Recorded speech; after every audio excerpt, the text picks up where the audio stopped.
Hello tout le monde, nous sommes actuellement le mardi 4 ou 5 juin, 5 juin, je ne sais plus. Le mardi de la première semaine de juin et je commence un nouveau vlog. Cette fois je le commence un jour plus tôt que la semaine passée, je m'applaudis. On va voir si j'arrive à filmer un petit peu plus que la semaine passée, ça me fait penser que je dois encore monter le vlog. Donc voilà, je commence le vlog avec Miko qui aboie, c'est magnifique. Pourtant il n'y a rien. Ah si. J'allais accuser Miko d'aboyer encore pour rien, mais j'ai reçu un colis. Donc avant d'ouvrir ce colis, non allez on reste là-bas les chiens. Avant d'ouvrir ce colis, qu'est-ce que j'ai... Les chiens m'embêtent. Ce début de vlog est chaotique déjà. Je ne sais plus ce que je disais. Oui, ça me fait penser que je vais encore monter mon vlog de la semaine prochaine. Je vais le faire. Mais vous l'aurez pour une fois le samedi au lieu du lundi / mardi. Ça dépend. Parfois je change un peu les jours. Parce que j'ai posté une autre vidéo lundi. D'ailleurs n'hésitez pas à aller la regarder. Il s'agit de mon bilan en tant que jury Audiolib. Alors au niveau des lectures, je suis en plein un livre qui traîne dans ma palle.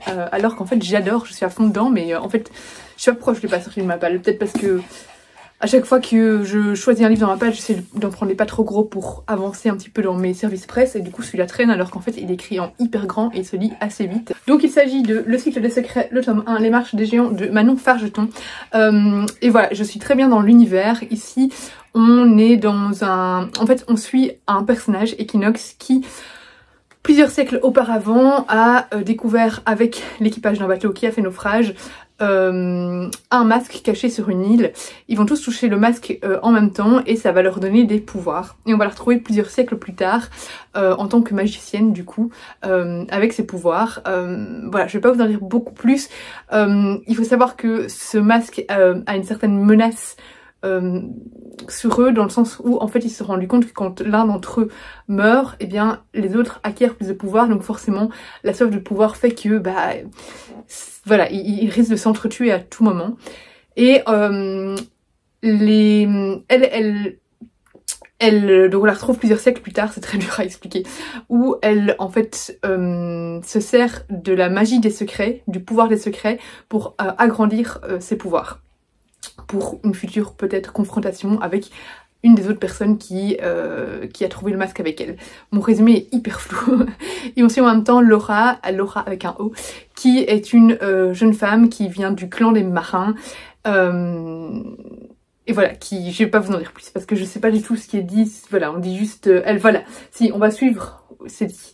Cette magicienne et Laura. En fait, Laura, elle a un secret et Equinox va trouver Laura, lui dire j'ai un secret qui tourne autour de toi, tu peux le révéler à personne sinon le secret va diminuer en pouvoir, donc voilà, tu ne peux pas divulguer ce secret. Et pour le moment il n'y a pas eu beaucoup d'interaction entre Laura et Equinox, mais on se doute qu'il va y avoir que ça va être plus développé plus tard. Voilà, c'est un résumé vraiment très nul, mais c'est un univers assez difficile à expliquer et j'aime beaucoup. C'est un roman qui se lit extrêmement vite et je suis vraiment très bien dedans.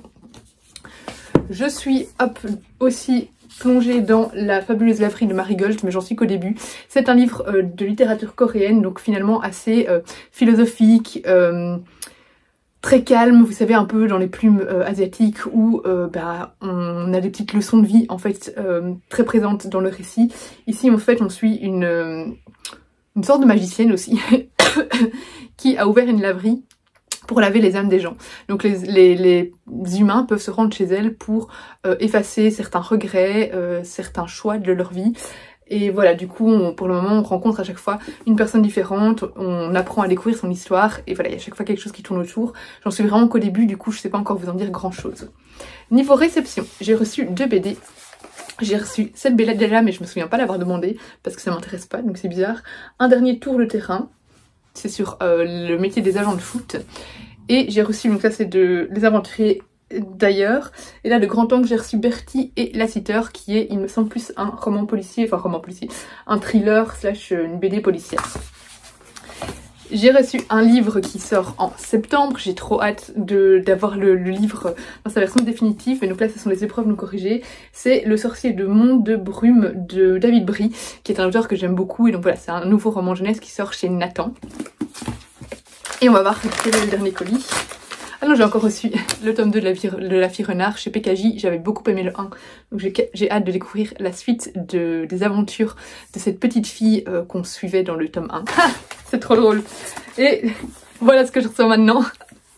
Donc c'est le tome 2, bah c'est bien, je vais enchaîner avec les deux du coup. Ah, ici il est tout doré, il est trop beau, l'autre il est tout bleu sur la tranche. Hop. Et là il est tout doré, trop beau. Mais du coup j'ai reçu le tome 2 du cycle des secrets. Donc voilà, je vais pouvoir enchaîner les deux, je suis trop contente. Voilà, c'était la réception parfaite.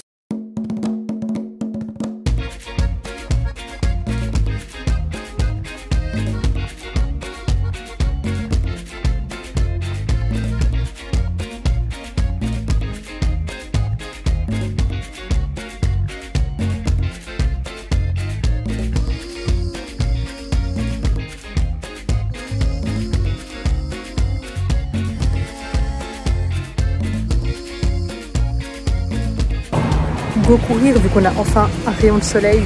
Du coup la coureuse du dimanche qui ne court que quand il fait beau va en profiter.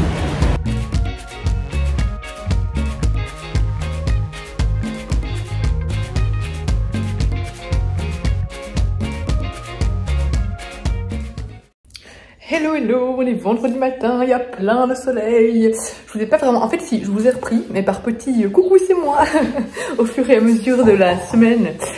Donc voilà, je me suis dit que j'allais vous faire un petit coucou, j'ai attaché mes cheveux parce qu'il fait chaud, enfin chaud, par rapport aux autres jours. Il y a du soleil, il fait beau, je sens que ça va être un beau week-end. Voilà, vendredi matin, là j'attends que mon PC s'allume pour commencer à travailler. Depuis que je vous ai pris, qu'est-ce que j'ai fait ? Je vous ai commencé le vlog le mardi, il me semble. Le mardi, on allait manger. En fait, on devait aller chez le notaire avec mon compagnon par rapport au mariage. Et du coup, on allait manger au restaurant après. D'abord, boire un verre chez Edward, c'est un bar que j'adore à Waterloo, puis manger à l'Amusoir. Et puis, en fait, je suis allée travailler à Bruxelles mercredi et jeudi. Du coup, quand je travaille à Bruxelles, en général, je prends pas beaucoup ma caméra. J'ai presque fini, mais j'ai pas beaucoup avancé dedans parce que le soir on regarde la série This Is Us, donc le livre que je vous ai montré Manon Fargeton, mais j'ai oublié le titre. Il me reste 40 pages, je pense. En fait, dans le train, j'ai commencé un autre livre, j'ai commencé le dernier roman de Maëlle Dessart, parce que l'autre, il était trop gros à prendre dans le train. Donc voilà, je préférais avoir un truc un peu plus facile à transporter. Et j'adore, c'est mon roman préféré de Maëlle Dessart pour le moment. Vraiment, je passe un super moment et je l'ai aussi bientôt fini. Donc j'espère tout finir aujourd'hui.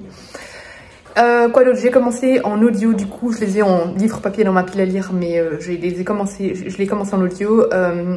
Le Timothée Fombelle, Alma, le tome 1 du coup, et j'aime beaucoup l'ambiance. Donc voilà, je vous en parlerai un peu plus quand je me poserai pour vous parler de mes lectures. Et j'ai reçu des chouettes colis aussi, donc je vous montrerai tout ça tout à l'heure. Mais voilà, là c'est juste un petit coucou, coucou c'est moi. Et ce soir je vais de nouveau au restaurant parce que mon compagnon c'est son anniversaire fin mai et du coup on va au restaurant avec ses parents pour fêter ça. Voilà. Regardez-moi ce ciel bleu. Bon, j'ai déjà de la chance de télétravailler ici du coup parce que je vais aller là à midi. Mais au moins dans ma véranda j'ai vraiment plein soleil, tout il fait super beau. Oh, il y a un nuage là, c'est quoi ça? Ça fait du bien.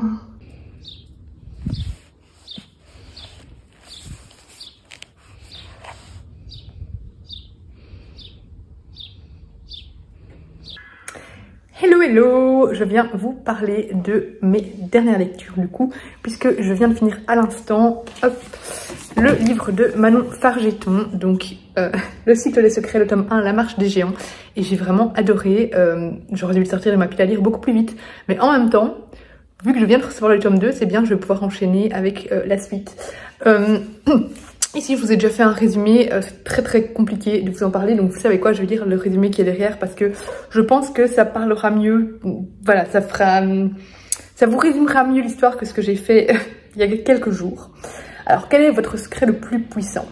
Dans la cité d'Aetea, en conflit avec l'empire voisin, Laura appartient au clan des marins. Attention, Laura avec un O, pas A-U que moi.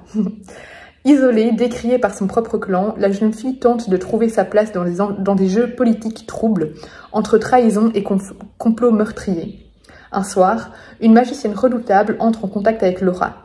Elle se nomme Equinox, elle tient ce don d'un masque millénaire et nourrit ses pouvoirs des secrets de ses victimes. C'était passionnant. Vraiment, je trouve qu'ici on retourne sur de la fantaisie pure et dure, mais pas trop complexe à appréhender non plus, où on a vraiment l'univers qui est très bien développé et vraiment l'autrice privilégie vraiment le développement de cet univers et de ces personnages sur une potentielle par exemple romance ou que sais-je. D'ailleurs pour le moment en tout cas il n'y a aucune romance et je trouve ça génial, ça fait du bien de ne pas être pollué par ce genre de choses en fait. Ça fait du bien de voir vraiment un livre de fantasy extrêmement bien fouillé, extrêmement bien construit et fascinant. J'adore la plume de l'autrice et surtout il est très original. Je trouve pour le moment qu'il se démarque vraiment beaucoup de nombreux scénarios vus et revus, voilà, qu'on a pu voir à de nombreuses reprises dans les romans de fantasy. Ici, vraiment, c'est original. On ne sait pas trop à quoi s'attendre.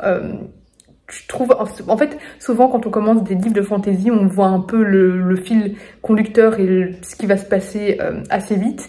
Ici, pas du tout. On ne sait pas du tout ce qui va arriver.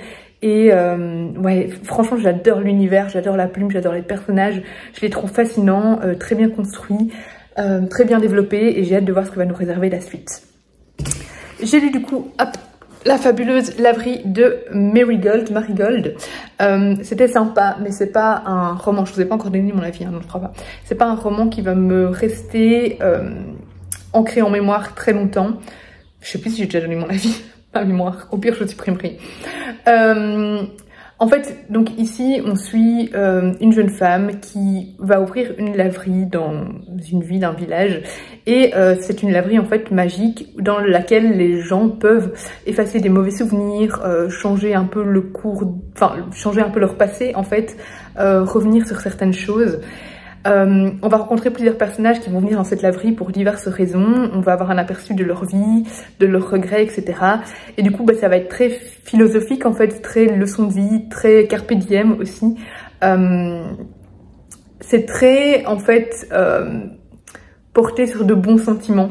Ce qu'on retrouve souvent dans cette littérature japonaise, ici c'est coréenne, mais voilà, asiatique, feel good, c'est vraiment ces petites leçons de vie bienveillantes qui font du bien mais qui sont parfois un peu niaises et peut-être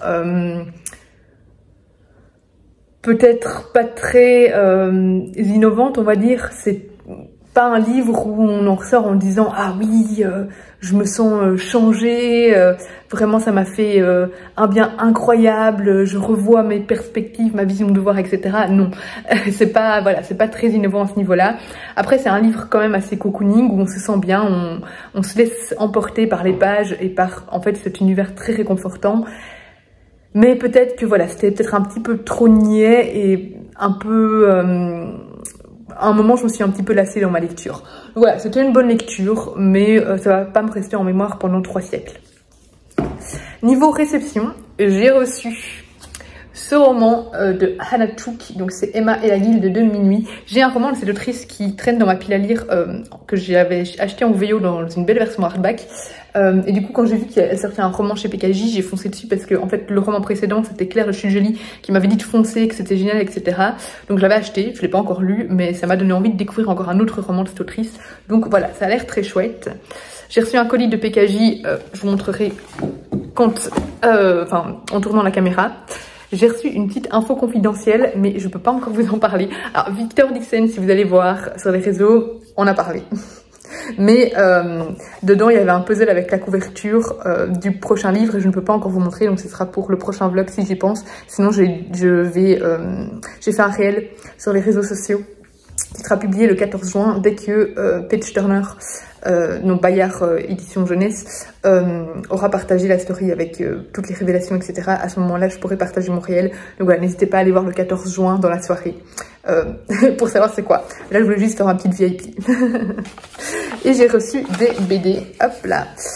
Au niveau BD, j'ai reçu Les Cœurs de Ferraille, le tome 3. Je dois encore lire le tome 2 d'ailleurs, chez Mon Ami. Et le tome 3 de 5 avril, dont je dois aussi encore lire le tome 2. Et donc voilà le colis que j'ai reçu de PKJ. Donc c'est pour le roman If You Had Been With Me. Et c'était dans un très joli pochon. Ici, on a le roman de Laura Nowlin. Je vous mets le résumé.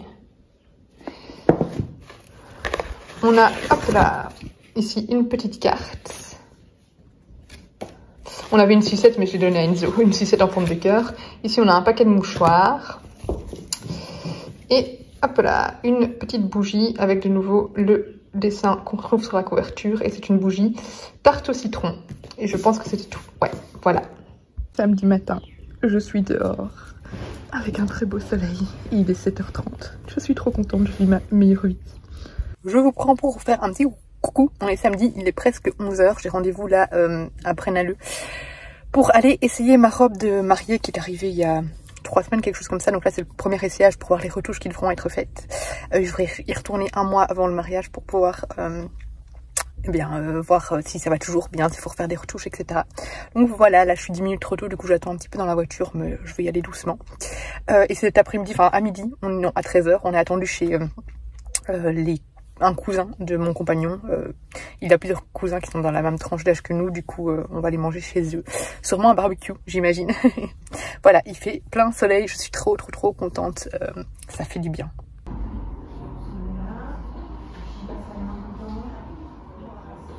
Dimanche matin, toujours du soleil, toujours le café dehors et ma lecture en cours. Et on va bientôt se préparer à aller voter. On est désormais dimanche 16h et je viens clôturer ce vlog puisque je viens de terminer Neb. Du coup, je vais peut-être lire d'autres choses, des petites BD ou quoi, mais je vais sûrement faire un point lecture graphique ou alors vous en parler dans le vlog que je commencerai demain, on verra bien. Voilà. Il fait trop beau aujourd'hui. Là, je vais essayer d'aller courir. Donc, je vais revenir toute dégueulasse en transe, etc. Donc, du coup, je me dis, il vaut mieux clôturer ce vlog maintenant. Et après, on profitera peut-être du jacuzzi qu'on a enfin réinstallé. Ça me fait du bien parce que jusque maintenant, il faisait tout le temps dégueulasse. Du coup, il n'y avait pas trop d'intérêt à mettre le jacuzzi. Donc, là, c'est bon. On l'a réinstallé. Il chauffe. Et donc, peut-être qu'après avoir été courir, ce serait une bonne idée. J'ai donc terminé, je vais vous parler d'abord de ma dernière lecture, donc Neb de Caroline Solé et Gaïa Wisniewski, qui est un livre que j'avais reçu de l'école des loisirs sans l'avoir demandé. Ils avaient envoyé un colis avec leur nouveauté. Au début, il me tentait pas trop et en fait, je crois que c'était Alex Bouquin Prella qui en avait parlé ou qui l'avait présenté en tout cas, je sais pas si elle l'a lu. Mais ça m'avait bien tenté et ça a été une chouette lecture. En fait ici ça interroge sur toutes les pratiques du web, sur toute l'exploitation de nos données en fait de manière générale.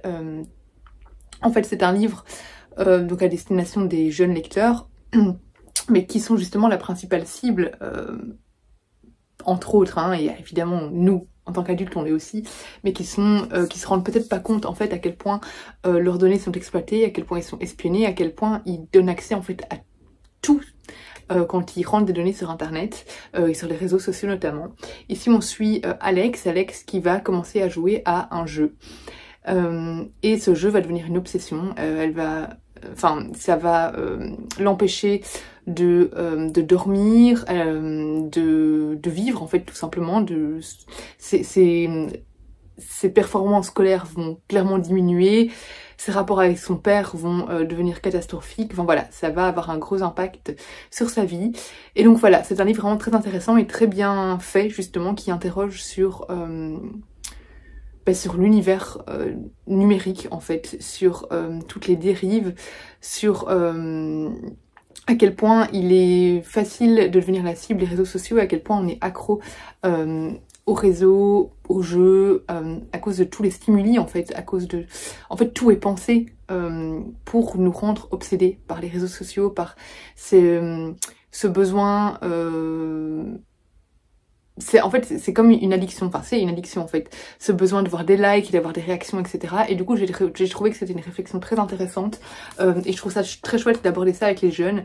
Et le tout est accompagné d'illustrations, en fait tout au fil de l'histoire on a vraiment soit des pages noires, soit vraiment des pages avec des illustrations voilà, très sombres, très un peu effrayantes en fait. Et c'est un peu le but aussi du livre, c'est un peu de défrayer et de percuter en fait et de bousculer, et je trouve ça très bien fait.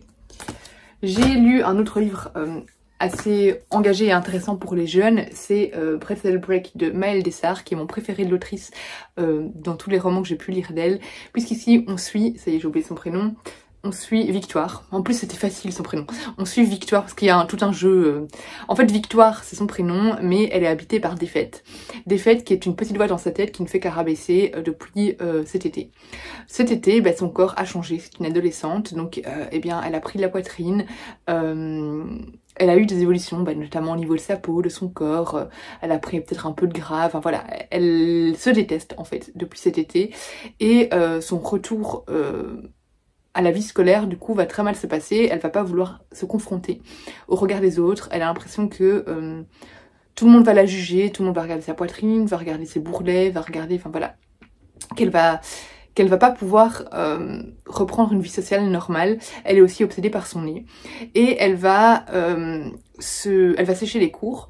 Et en fait, elle va aussi développer une relation très malsaine avec les réseaux sociaux parce que en fait, elle va ouvrir un compte de réseau social sur lequel elle va toujours se montrer avec des filtres. Et ça va lui faire du bien sur le moment parce qu'en fait, ces filtres vont lui permettre de se trouver une autre identité, mais en même temps vont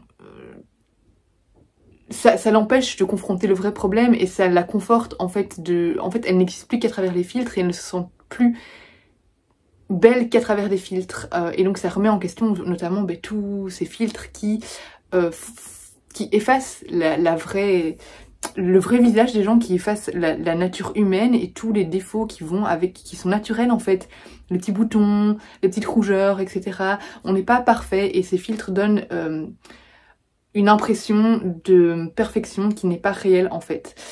À force de trop sécher les cours, ses parents vont l'envoyer travailler dans des vignes. Voilà, c'est une sorte de punition, mais en même temps une manière pour eux de lui trouver une occupation autre que le téléphone, parce qu'elle est très accro au téléphone, ça, et en fait, eux ont travaillé dans les vignes en tant que saisonniers. Quand ils étaient jeunes, ça leur a fait beaucoup de bien, et donc ils pensent que ça peut vraiment l'aider elle aussi. Et dans les vignes, elle va se faire un nouveau groupe d'amis, et voilà.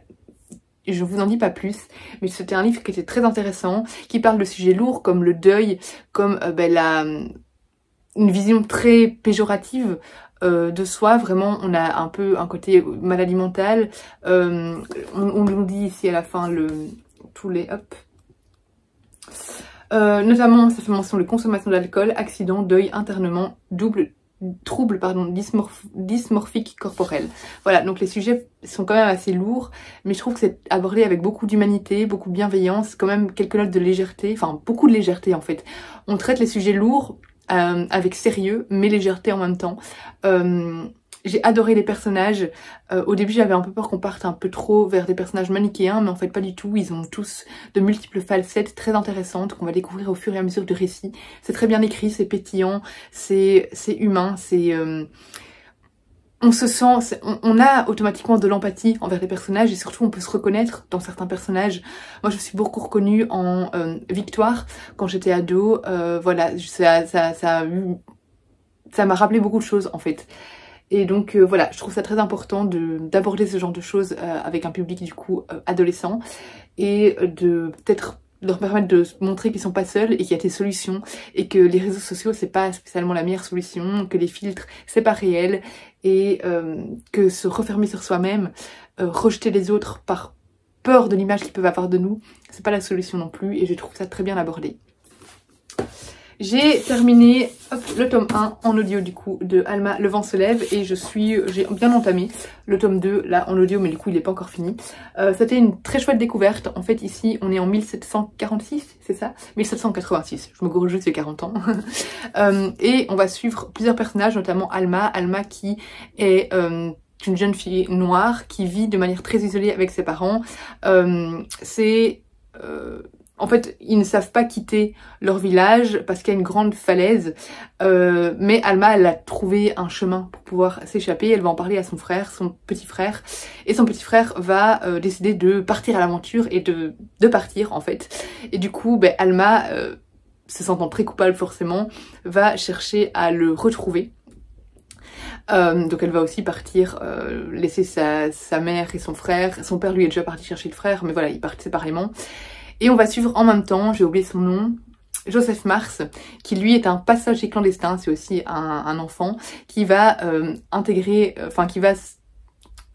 s'incruster sur la jeune Amélie, la douce Amélie, pardon, qui est un bateau, un négrier en fait, un bateau qui va kidnapper des gens et les réduire en esclavage.